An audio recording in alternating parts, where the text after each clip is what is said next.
नमस्कार विद्यार्थी मित्रांनो, आज आपण इयत्ता 10वी विज्ञान भाग 1 प्रकरण क्रमांक 7 प्रकरणाचं नाव आहे भिंगे व त्याचे उपयोग. भिंग म्हटलं की भिंगाचे दोन प्रकार पडतात. एक म्हणजे अंतर्वक्र असणं अंतर्गोल भिंग आणि दुसरं असतं ते म्हणजे बहिर्गोल भिंग. अंतर्गोल भिंग आणि बहिर्गोल भिंग जे असतं या भिंगाचं निरीक्षण केलं तर अंतर्गोल भिंग ज्या भिंगाचा परावर्त पृष्ठभाग हा आतील बाजूला वक्र असतो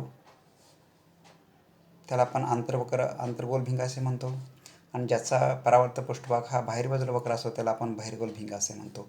हे भिंगाचे सर्वसाधारण दोन प्रकार आहेत. आता याच्याबद्दल आपण नंतर पाहणार आहोत. आता या प्रकरणामध्ये आज आपण पाहणार आहोत म्हणजे मानवी डोळा आणि त्यातील असलेल्या भिंगाचं कार्य. मानवी डोळा व त्यातील भिंगाचं कार्य. आता मानवी डोळा म्हटलं की आपल्या संचामध्ये शरीरातील अतिशय महत्त्वाचा संचामध्ये असताना भाग आहे. या भागाचं निरीक्षण केलं तर आपला मानवी डोळा म्हटलं की मानवी डोळ्यामध्ये येणारे विविध प्रकारचे संचामध्ये भाग. त्या भागामध्ये पहिला असेल पारपटल असेल, दुसरं बोबळ असेल, बाहुली असेल, दृष्टिपटल असेल, नंतर त्याला जोडलेल्या विविध प्रकारच्या रक्तवाहिन्या असेल, आता किंवा नेत्रभिंग असेल. यांचं जर आपण निरीक्षण केलं तर पहिला भाग येतो डोळ्याचा भाग येतो तो म्हणजे पारपटल. आता पारपटल कशाला म्हणतात? मानवी डोळ्यावर अत्यंत पातळ पारदर्शक एक पटल असतं, त्या पटलाला आपण अशा पारपटल असे म्हणतो. मानवी डोळ्यावर अत्यंत पातळ पारदर्शक एक पृष्ठभागाचं पटल असतं, त्याला संचामध्ये पारपटल असे म्हणतो, किंवा आपण त्याला सर्वसामान्य संचामध्ये एक पातळ पडदा असे म्हणतो. आता या पारपटलाचं काय काम असतं तर ज्यावेळेला आपल्या डोळ्यावरती प्रकाश पडतो त्यावेळेला संचामध्ये डोळ्यामध्ये प्रकाशाचं संचामध्ये प्रवेश करण्याचं काम हे सर्वसामान्य पारपटल करत असते. म्हणजे पारपटल हा जो भाग आहे तो संचामध्ये डोळ्याचा वरचा भाग आला त्याच्यामध्ये. म्हणजे मानवी डोळ्यावर अत्यंत पातळ पारदर्शक पटल असतं त्याला आपण पारपटल असे म्हणतो. पारपटलाचं काम आहे त्यात ज्यामध्ये या पारपटलातून प्रकाश डोळ्यामध्ये प्रवेश करत असतो. त्यामुळे संचामध्ये डोळ्यावरती प्रकाश पडल्यानंतर डोळ्यामध्ये प्रवेश करतो म्हणजे काय होतं, त्यामुळे प्रकाशाचं जास्तीत जास्त संचामध्ये अपवर्तन होतं. अपवर्तन होणे म्हणजे काय, प्रकाशाचं संचामध्ये अपवर्तन होताना परावर्तन असेल. दुसरा मुद्दा येतो संचामध्ये अपवर्तन. अपवर्तन म्हणजे संचामध्ये प्रकाश किरण एका माध्यमातून दुसऱ्या माध्यमात पडत असताना आपला जो मार्ग बदलतो, हे जे मार्ग बदलण्याचं संचामध्ये आपण सर्वसाधारण अपवर्तन असे म्हणतो. हा जे पारपटल आहे हे लक्षात ठेवायचं अपवर्तनाचं काम करत असतं. हा पहिला मुद्दा आला त्याच्यामध्ये असताना पारपटल हा डोळ्याचा अतिशय महत्त्वाचा भाग आला. आता दुसरा आला तो म्हणजे बोबळ. बोबळ कशाला म्हणायचं, त्याच्यामध्ये पारपटलाच्या मागे एक गडद संचामध्ये मांसल पडदा असतो त्याला आपण बोबळ असे म्हणतो. आपल्या डोळ्याचं जर आपण निरीक्षण केलं त्याच्या संचामध्ये पारपटलाच्या मागे एक गडद मांसल पडदा असतो त्याला आपण बोबळ असे म्हणतो. आता प्रत्येक प्रत्येक माणसाच्या बोबळाचा रंग हा वेगवेगळा असतो. आपण डोळ्याचं निरीक्षण केलं तर काही डोळे संचामध्ये एकदम आपल्याला स्पष्ट संचामध्ये गडद दिसतात, काहीचे थोडे संचामध्ये पिवळसर दिसतात. म्हणजे काय होतं, प्रत्येक संचामध्ये बोबळाचा रंग हा माझ्या संचामध्ये वेगवेगळा असतो. म्हणजे वेगवेगळ्या लोकांच्या असा बोबळाचा रंग हा वेगवेगळा असतो. म्हणजे बोबळ हा सुद्धा संचामध्ये मानवी डोळ्यातील अतिशय महत्त्वाचा भाग आहे. आता तिसरा भाग आला तो म्हणजे बाहुली. बोबळाच्या मध्यभागी एक छोटंसं छिद्र असतं. या छिद्राला आपण सर्वसामान्य संचामध्ये बाहुली अशी म्हणतो. आता बाहुलीचं काम कोणतं आहे तर आपल्या डोळ्यावरती पडणारा जो प्रकाश किरण आहे या प्रकाश किरणाचं नियंत्रण ठेवण्याचं काम ही सर्वसामान्य संचामध्ये बाहुली करत असते. डोळ्यावरती जर कमी प्रकाश पडला असेल किंवा डोळ्यावरती जास्त प्रकाश पडला असेल तर या प्रकाशाचं नियंत्रणाचं काम हे या संचामध्ये बाहुली करत असते. आता याच्यामध्ये काय सांगितले, याच्या संचा नियंत्रण ठेवणं म्हणजे डोळ्यावर पडणाऱ्या प्रकाश किरणाचं नियंत्रण ठेवण्याचं काम हे बाहुली करत असते. जर प्रकाश जास्त पडला असेल तर बाहुली आकुंचन पावते म्हणजे थोडी बारीक होते. आपण बघतो बाहुली ही या संचामध्ये आपल्या डोळ्यावरती पडलेल्या प्रकाशाचं नियंत्रण ठेवण्याचं काम करत असते. जर प्रकाश जास्त पडला असेल तर बाहुली आकुंचन पावते म्हणजे त्या प्रकाशाची तीव्रता काय करते, कमी करते. आणि प्रकाश जर संचामध्ये कमी पडला असेल तर बाहुली कशी संचामध्ये रुंदावते म्हणजे काय, थोडक्यात ती प्रसन्न पावते. म्हणजे काही वेळेला संचामध्ये आपण सूर्यप्रकाशामध्ये उभं राहिलो असेल, प्रकाश जास्त पडला असेल तर आपण डोळे बारीक करतो. आणि काही वेळेला का त्याच्यामध्ये आपण डोळे काय करतो, प्रकाश किरण जर कमी असेल तर काय करतो, डोळे आपण मोठे करतो. म्हणजे त्याला आकुंचन आणि प्रसरण करत असतं. हे काम कोणाचं काम करत असतं तर बाहुली करत असते. म्हणजे आपल्या डोळ्याचा ज्यामध्ये मानवी डोळ्याचा महत्त्वाचा भाग म्हणजे कोणता असतो ना, बाहुली. बाहुली ही प्रकाशाचं नियंत्रण ठेवण्याचं काम करत असते. जास्त प्रकाश असेल तर आकुंचन म्हणजे प्रकाशाची तीव्रता कमी करणे. कमी प्रकाश त्याच्यामध्ये डोळे असण्याच्या बाहुली ही त्याच्यामध्ये रुंदावत असते. हा दुसरा भाग झाला. आता तिसरा आला तो म्हणजे कोणता, हा दृष्टीपटल. दृष्टीपटल हा मानवी डोळ्याचा अत्यंत महत्त्वाचा भाग आहे, की ज्या भागावरती कोणत्याही प्रकारच्या वस्तूची जर प्रतिमा पडली असेल, आपण एखाद्या वस्तू निरीक्षण करत असेल तर याची प्रतिमा ही आपल्या दृष्टीपटलावरती तयार होत असते. दृष्टीपटलावरती प्रतिमा तयार झाल्याशिवाय त्या वस्तूचं, त्या पदार्थाचं किंवा कोणत्याही प्रकारचे असेल तर या वस्तूचं आपणाला ज्ञान येऊ शकत नाही किंवा त्याच्या आपल्याला माहिती मिळू शकत नाही. दृष्टीपटल हा आपल्या डोळ्यातील अतिशय महत्त्वाचा भाग आहे. कोणत्याही प्रकारच्या वस्तूची प्रतिमा तयार करण्याचं काम हे दृष्टीपटल करत असतं. दृष्टीपटलावरती जर प्रतिमा व्यवस्थित नाही पडली तर त्या वस्तूचं आपणाला ज्ञान होत नाही. म्हणजे जसं पारपटल सांगितलं, भूगोल सांगितलं, बाहुली सांगितली, तसे दृष्टीपटल हा सुद्धा ज्यामध्ये आपल्या डोळ्याचा महत्त्वाचा भाग आहे. त्याचनंतर इतरसुद्धा बरेच भाग आहेत त्याच्यामध्ये, पण डोळ्याचे महत्त्वाचे चार: पारपटल, भूगोल, बाहुली आणि दृष्टीपटल. आता हे जे दृष्टीपटल आहे याच्यामध्ये काय वेळेला जास्त आपल्याला बघा काही वेळेला डोळ्याचे दोष निर्माण होतात. म्हणजे कधी आपल्याला जवळचं स्पष्ट दिसतं तर कधी आपल्याला दूरचं स्पष्ट दिसतं. कधी जवळचं दिसत नाही तर कधी दूरचं दिसत नाही. अशा प्रकारे आपल्या डोळ्यामध्ये काही वेळेला दोष निर्माण होत असतात. आता हे दोष कशामुळे निर्माण होत असतात तर आपल्या डोळ्यामध्ये एक विशिष्ट प्रकारची क्षमता असते. या क्षमतेला आपण समायोजन क्षमता असे म्हणतो. आता हे समायोजन काय सांगितलं बघा, नाभी अंतर आवश्यकतेनुसार बदल करणाऱ्या भिंगाच्या क्षमतेमध्ये जर ज्यामध्ये क्षमता असते या क्षमतेला आपण समायोजन क्षमता असे म्हणतो. आपल्या डोळ्यामध्ये एक विशिष्ट प्रकारची क्षमता असते, या क्षमतेला आपण समायोजन क्षमता असं म्हणतो. इथं काय सांगितलं बघा, नाभी अंतराच्या आवश्यकतेनुसार बदल करण्याच्या भिंगाच्या क्षमतेला आपण काय म्हणतो, सर्वसाधारण समायोजन क्षमता असे म्हणतो. आता काही वेळेला काय होतं, या समायोजन क्षमतेच्या संचामध्ये असताना काही वेळेला दोष निर्माण होतो आणि या दोषामुळे आपणाला संचामध्ये डोळ्याचे विविध प्रकारचे दोष निर्माण होतात. आता या दोषामध्ये पहिला दोष असेल निकट दृष्टीचा असेल, दुसरा दोष असेल याच्या दूरदृष्टीचा असेल किंवा तिसरा असतो तो म्हणजे कोणता असणार, वृद्धदृष्टीचा. आपल्यामध्ये निर्माण होणारा दोष त्याच्यामध्ये या दोषामध्ये पहिला सांगितला तो म्हणजे निकट दृष्टीचा, दुसरा सांगितला दूरदृष्टीचा आणि तिसरा सांगितला कोणता असणार, वृद्धदृष्टीचा. आता निकट दृष्टीचा हा जो दोष असतो हा दोष कसा तयार होतो बघा त्याच्यामध्ये. निकट दृष्टीचा दोष म्हणजे काय ते तर सांगितलं. या दोषामध्ये जवळच्या वस्तू आपण स्पष्टपणे पाहू शकतो, परंतु दूरच्या असणाऱ्या वस्तू आपण स्पष्टपणे पाहू शकत नाही. या दोषाला निकट दृष्टीचा दोष असे म्हणतात.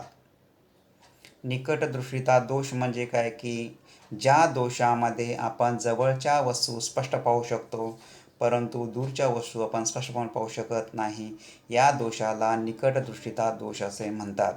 लक्षात ठेवा, निकट दृष्टीचा दोष आणि दूरदृष्टीचा दोष याच्यामध्ये काही वेळेला फरक विचारला होतो. फरक विचारल्यानंतर आपण निकट दृष्टीचा ज्यामध्ये याची व्याख्या आपण दूरला लिहितो आणि दूरची व्याख्या आपण काय करतो, निकटला लिहितो. निकट म्हणजे लक्षात ठेवायचं जवळचं स्पष्ट दिसतं, त्याला आपण काय ज्यामध्ये पण जवळचं स्पष्ट दिसतं परंतु दूरचं स्पष्ट दिसत नाही, या दोषाला आपण निकट दृष्टीचा दोष असे म्हणतात. आता हा दोष निर्माण कशामुळे होतो, याची कारणं कोणती तर या कारणामध्ये पहिलं कारण सांगितले तुम्हाला बघायच्यामध्ये, या दोषामध्ये असताना पहिलं कारण सांगितले कोणतं की डोळ्यातील पारपटल आणि नेत्रभिंग यांची वक्रता वाढल्यामुळे भिंगाची अभिसारी शक्ती याच्यामध्ये जास्त होते. आता अभिसारी आणि अपसारी, अभिसारी शक्ती कशाला म्हणायचं आणि अपसारी शक्ती कशाला हे दोन प्रकार लक्षात ठेवायचं. अभिसारी म्हणजे काय की प्रकाश किरण एका माध्यमातून दुसऱ्या माध्यमात जात असताना जर एकवटत असतील, जवळ येत असेल तर याला आपण प्रकाशाचं अपसरण असे म्हणतो. अपसरण होत असेल तर त्याला अभिसारी असे म्हणतात. त्यानंतर दुसरा मुद्दा येतो तो अपसरण. प्रकाश किरण हे एका माध्यमातून दुसऱ्या माध्यमात असताना जर एकमेकापासून दूर जात असेल तर याला आपण अपसरण म्हणत असतो, म्हणजे या ठिकाणी त्याला अपसारी असे म्हणतात. आता या निकट दृष्टीमध्ये काय सांगितले याच्या संचामध्ये की त्याची कोणत्याही प्रकारच्या संचामध्ये भिंगाची काय होते, संचामध्ये नेत्रभिंगाची काय होतं, संचामध्ये वक्रता वाढल्यामुळे त्याची अभिसारी शक्ती वाढते. आणि अभिसारी शक्ती वाढल्यामुळं काय होतं, पदार्थाची तयार होण्याची प्रतिमा असते, ही प्रतिमा भिंग आणि दृष्टिपटलाच्या मध्ये तयार होते. आणि मध्यभागी तयार झाल्यामुळे काय होतं, दृष्टिपटलावर ती जर प्रतिमा तयार झाली तरच आपल्याला स्पष्ट दिसते, आणि ती जर मध्ये तयार झाली तर आपल्याला स्पष्ट दिसत नाही. म्हणून असंख्यामध्ये याला काय म्हणतो, असंख्यामध्ये अभिसारी, असंख्यामध्ये या ठिकाणी काय होतं, अभिसारी शक्ती त्याची वाढली जाते. आणि वाढल्या गेल्यामुळेच काय होतं, भिंग आणि दृष्टिपटल याच्यामध्ये प्रतिमा तयार झाल्यामुळे डोळ्यावरती आपल्याला स्पष्ट प्रतिमा दिसत नाही, म्हणजे त्या वस्तूचं आपल्याला ज्ञान होतं नाही. म्हणजेच हा जो दोष आहे, या दोषाला आपण निकटदृष्टिता दोष असे म्हणतो. म्हणजे पहिलं कोणतं सांगितले, भिंगाची काय होते असं अभिसारी शक्ती कशी होते, जास्त होते, म्हणजे वाढते. आणि वाढल्यामुळे असं जेव्हा प्रतिमा ही भिंग आणि दृष्टिपटल यांच्यामध्ये तयार होते. आता दुसरं कोणतं सांगितलं त्याच्यामध्ये दोष कारण सांगितलं, मग त्याचं कारण कोणतं असेल बघा. नेत्रगोल लांबट झाल्यामुळे आपण त्याला समजा नेत्रगोल काय होतं, लांबट, म्हणजे त्याची थोडी काय समजा लांबी वाढते. लांबी वाढल्यामुळे काय होतं, भिंग आणि दृष्टिपटल याच्यामधलं अंतर वाढलं जातं. आपल्या डोळ्यामध्ये कोणत्याही प्रकारच्या वस्तूची प्रतिमा तयार होत असताना जे भिंग आहे, भिंग म्हणजे त्याला आपण बाहुली असे म्हणतो, आणि दृष्टिपटल म्हणजे त्याला आपण पडदा असे म्हणतो. याच्यामधील काय होतं, अंतर हे सर्वसामान्यपणे वाढलं जातं. आणि अंतर वाढल्यामुळेच काय होतं, प्रतिमा ही काय होते, भिंग आणि दृष्टिपटलाच्या मध्ये तयार होते. म्हणजे याचं कारण कोणतं सांगितलं की या डोळ्यातील पारपटल आणि नेत्रभिंग यांची वक्रता वाढल्यामुळे भिंगाची अभिसारी शक्ती वाढते. लक्षात ठेवा, निकटदृष्टिता दोषामध्ये भिंगाची अभिसारी शक्ती वाढते. नंतर काय होतं, त्याच्यामुळे काय होतं, दृष्टिपटल आणि भिंग यांच्यामध्ये अंतर वाढलं, तर हा दुसरं कारण सांगितलं. आता हा जर दोष आपल्याला नाहीसा करायचा असेल, समजा याच्यामध्ये काय सांगितले की हा जो दोष आहे, ह्या दोषाचं निराकरण करायचं असेल किंवा हा दोष जर आपल्याला नाहीसा करायचा असेल, तर योग्य नाभी अंतर असलेलं काय करायचं असेल, त्यामध्ये आपल्याला भिंग वापरावं लागेल. आता हे भिंग वापरत असताना निकटदृष्ट्या दोष असेल तर या ठिकाणी कोणत्या प्रकारचं भिंग वापरायचं, कारण भिंगाचे दोन प्रकार आहे, एक म्हणजे आंतरगोल भिंग आणि दुसरं कोणतं असतं ना, बहिर्गोल भिंग. तर निकटदृष्टीचा दोष असेल तर या दोषाचं निराकरण करण्यासाठी अंतर्गोल भिंगाचा वापर करायचा आहे. अंतर्गोल भिंगाचा वापर का करायचा, तर त्याच्यामध्ये त्या भिंग आणि दृष्टिपटलामध्ये असलेलं जे अभिसारी शक्ती आपल्याला काय करावं, ते कमी करावं लागते, वाढलेली असते ती कमी करावी लागते. कारण अंतर्गोल भिंग लक्षात ठेवायचं, हे कसं आहे, अपसारी आहे, म्हणजे प्रकाश किरण काय होतं, एकमेकापासून थोडेसे दूर जातात. आणि दूर गेल्यामुळेच काय होतं, भिंग आणि दृष्टिपटलामध्ये प्रतिमा न तयार होता ती डायरेक्ट पडद्यावरती तयार होते. म्हणजे निकटदृष्टीता दोषाचं जर निराकरण करायचं असेल तर हे निराकरण करत असताना अंतर्गोल भिंगाचा वापर करतात. लक्षात ठेवा, कोणत्या भिंगाचा वापर करतात, अंतर्गोल भिंगाचा वापर करतात. याला आपण ऋणभिंग असे म्हणतो. आपण डॉक्टरकडे जर डोळ्याचा कोणत्याही प्रकारचा दोष झाला असेल तर हे गेल्यानंतर डॉक्टर असं आपल्याला प्लस किंवा मायनस हा शब्द वापरला जातो. म्हणजे त्याला आपण धन आणि ऋण असे म्हणतो. म्हणजे धन प्रकारचा संचामध्ये भिंग चष्मा किंवा ऋण प्रकारचा चष्मा आपण म्हणतो. जर निकटदृष्टीचा दोष असेल तर ऋण प्रकारचा म्हणजे संचामध्ये मायनस हा संचा या ठिकाणी आपण चष्मा तयार केला होतो, आणि तो दोष निर्धारण करता आपण या अंतर्गोल भिंगाचा वापर करतो. म्हणजे या ठिकाणी बघा, परत सांगतो, याच्यामध्ये निकटदृष्टीचा दोष, या दोषामध्ये जवळच्या वस्तू स्पष्ट दिसतात परंतु दूरच्या वस्तू स्पष्ट दिसत नाही. हा जो दोष असतो या दोषाला निकटदृष्टीता दोष असे म्हणतात. या दोषाचं निराकरण करण्यासाठी अंतर्गोल संचामध्ये भिंगाचा वापर करतात, म्हणजे त्याला आपण मायनस असे म्हणतो. या दोषाचं संचामध्ये कारण कोणतं सांगितले की पारपटल आणि नेत्रभिंग यांच्यामध्ये काय होतं, संचामध्ये वक्रता वाढल्यामुळे भिंगाची अभिसारी शक्ती वाढते.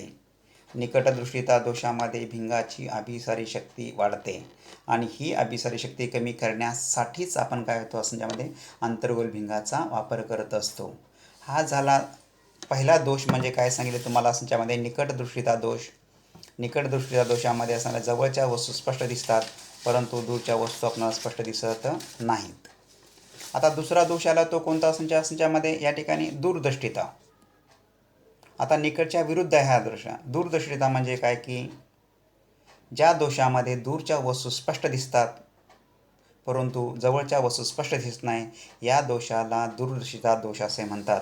आपण नेहमी कन्फ्यूज होतो. निकट दोष म्हटले की आपणाला वाटतं जवळचं, दूर म्हटलं की दूरचं वाटतं, परंतु हे उलटं आहे, लक्षात ठेवायचं. निकट म्हटलं की जवळचं स्पष्ट दिसतं आणि दूर म्हटलं की लक्षात ठेवायचं दूरचं स्पष्ट दिसतं. आपण दूरदर्शिता दोष म्हटलं की आपल्याला दूरचा दोष आहे असं वाटतं, परंतु दूरदृष्टीचा दोष म्हणजे काय, ज्या दोषामध्ये दूरच्या वस्तू स्पष्ट दिसतात परंतु जवळच्या वस्तू स्पष्ट दिसत नाही, या दोषाला आपण दूरदृष्टीचा दोष असे म्हणतो. आता या दोषाची कारणं कोणती सांगितलेली आहे. पहिलं कारण सांगितले त्याच्यामध्ये डोळ्यातील पारपटल आणि नेत्रभिंग यांची वक्रता कमी होते. निकट दृष्ट्यामध्ये काय सांगितले, जास्त वक्रता काय होते, जास्त होते आणि याच्यामध्ये कसे होते, कमी होते. आणि कमी झाल्यामुळे काय होतं, भिंगाची अभिसारी शक्ती कशी होते, कमी होते. अभिसारी शक्ती म्हणजे काय, प्रकाश किरण एकवटणे. आणि ही अभिसारी शक्ती कमी झाल्यामुळे काय होतं, जी वस्तूची प्रतिमा असते ही प्रतिमा दृष्टिपटलाच्या पाठीमागे तयार होते आणि दृष्टिपटलाच्या पाठीमागे तयार झाल्यामुळं काय होतं की या वस्तूचं किंवा त्या कोणत्याही प्रकारच्या वस्तू निरीक्षण केलं तर आपला त्या वस्तूचं ज्ञान होऊ शकत नाही, म्हणजे त्याची चेतना निर्माण होऊ शकत नाही. त्याचं कारण सांगतो, डोळ्यातील पारपटल व नेत्रभिंग यांची वक्रता कमी झाल्यामुळे भिंगाची अभिसारी शक्ती कमी होते.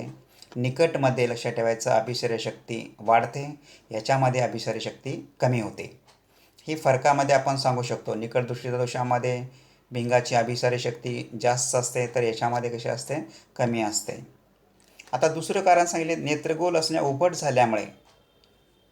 निकटमध्ये लांबट सांगितलं, ह्याच्यामध्ये काय सांगितलं, उभट झाल्यामुळे भिंग व डोळ्यातील दृष्टिपटल यातले अंतर कमी होतं. त्याच्यामध्ये काय सांगितलं असं ज्यामध्ये भिंग आणि दृष्टिपटलामध्ये अंतर कसं होतं, वाढतं सांगितलं. या ठिकाणी अंतर कसं सांगितलेलं आहे, कमी होतं. आता हे कमी झालेलं अंतर ज्यामध्ये करण्यासाठी काय करायचं, योग्य नाभी अंतर असलेला ज्यामध्ये बहिर्गोल ज्यामध्ये बहिर्गोल भिंगाचा चष्मा आपण वापरला पाहिजे.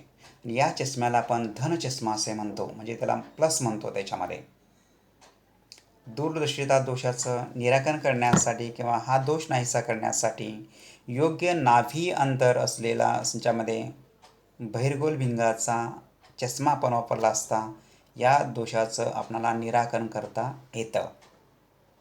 आता इथं काय सांगितलं, याच्यामध्ये नाभी अंतर हा शब्द येतो. नाभी अंतर म्हणजे काय सांगितलं आहे की कोणत्याही प्रकारचं ज्यामध्ये कोणत्याही प्रकारची प्रतिमा आणि भिंग याच्यामध्ये असलेले जे अंतर असतं या अंतराला आपण नाभी अंतर असे म्हणतो.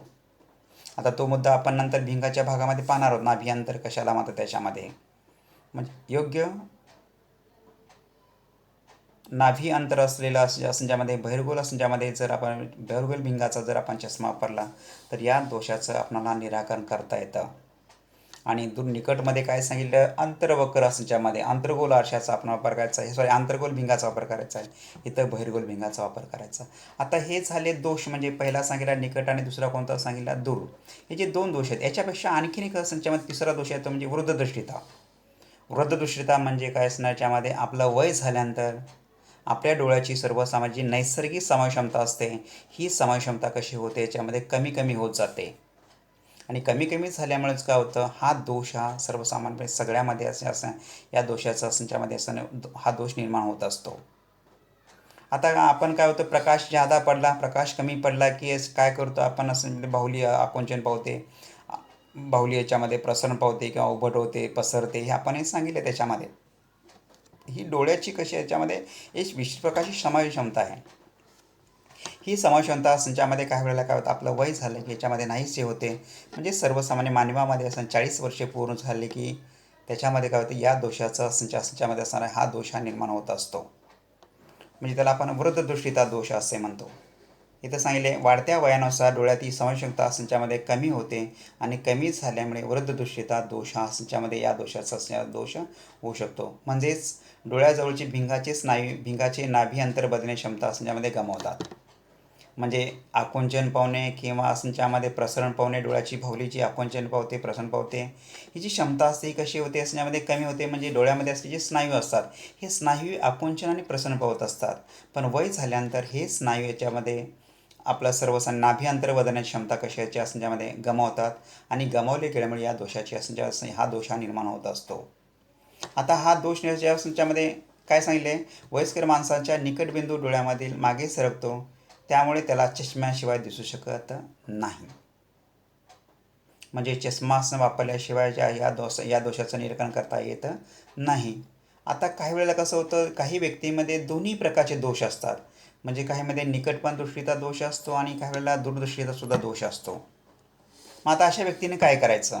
जर एखाद्या व्यक्तीला निकट दृष्टीचा पण दोष आहे आणि दूरदृष्टीचा पण दोष आहे, तर या दोषाचं निराकरण करण्यासाठी काय करायचं, तर हे दोष जर असते तर या वेळेला द्विनाभी अंतराचे भिंग वापरतात.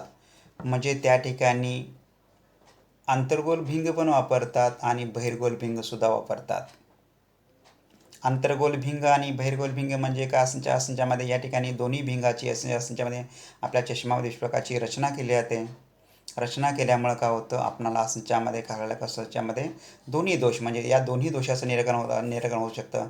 म्हणजे निकट दृष्टीचा दोष पण नाहीसा होता आणि दूरदृष्टीचा दोष हा सुद्धा काढायला काय त्या ठिकाणी नाहीसा होतो. म्हणजे द्विनाभी अंतर असलेले असल्यामध्ये म्हणजे दोन्ही प्रकारचे चष्मे म्हणजे धन पण चष्मा वापरला जातो आणि ऋण चष्मासुद्धा असंच्यामध्ये वापरला जातो. म्हणजे मानवी डोळ्यामध्ये असलेले असंच्यामध्ये दोन दोष, या दोषामध्ये तीन दोष. त्याच्यामध्ये पहिला सांगितला निकट दृष्टीचा, दुसरा सांगितला दूरदृष्टीचा आणि तिसरा सांगितला याच्यामध्ये वृद्धदृष्टीचा. आता यांच्यामध्ये थोडक्यात उजळणीवजा तुम्हाला सांगतो. निकट म्हणजे काय, तर ज्याला आपल्याला जवळचं, निकट दृष्टीचा दोष म्हणजे काय, तर ज्याला जवळचं दिसतं, स्पष्ट दिसतं परंतु दूरचं दिसत नाही, असा जो दोष असतो या दोषाला निकट दृष्टीचा दोष असे म्हणतात. या दोषाचं निराकरण करण्यासाठी योग्य नाभी अंतर असलेला अंतर्गोल संचामध्ये असणारा अंतर्गोल भिंगाचा चष्मा वापरतात, की ज्याला आपण ऋण चष्मा असे म्हणतो. दूरदृष्टीचा दोष म्हणजे काय, ज्या दोषामध्ये आपल्याला दूरच्या वस्तू स्पष्ट पाहू शकतो परंतु जवळच्या पाहू शकत नाही, त्याला दूरदृष्टीचा दोष असे म्हणतात. हा दोष नाहीसा करण्यासाठी योग्य संचामध्ये नाभी अंतर असलेला बहिर्गोल संचामध्ये भिंगाचा चष्मा वापरतात. मग त्याला आपण धन चष्मा असे म्हणतो. निकट दृष्टीचा दोषामध्ये संचामध्ये भिंगाची अभिसारी शक्ती याच्यामध्ये वाढते, तर दूरदृष्टीमध्ये असणारी अभिसारी शक्ती कशी होते, कमी होते. आणि तिसरा सांगितला तो म्हणजे वृद्धदृष्टीचा दोष, वाढत्या वयानुसाराच्या आपल्या डोळ्यामध्ये निर्माण होणारा दोष आहे.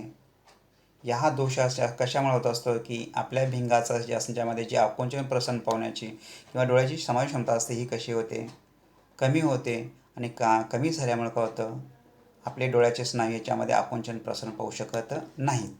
त्याच्यामुळे ह्या दोषाचं निर्माण होत असतं. हा दोष याच्यामध्ये वाढत्या वयानुसार होत असतो. या दोषाचं निराकरण करण्यासाठी काही वेळेला नाभी अंतर असलेले म्हणजे बहिर्गोल भिंगाचा पण वापर केला जातो आणि अंतर्गोल भिंगाचाच वापर करतात. म्हणजे त्याच्यामध्ये प्लस चष्मा पण वापरला जातो आणि मायनस चष्मा असे दोन्ही प्रकारचे असणारे चष्मे एकाच वेळा तयार केले जातात. म्हणजे हे डोळ्यामध्ये असलेले दोष निकट दृष्टीता, दूरदृष्टीता आणि वृद्धदृष्टीता ज्यामध्ये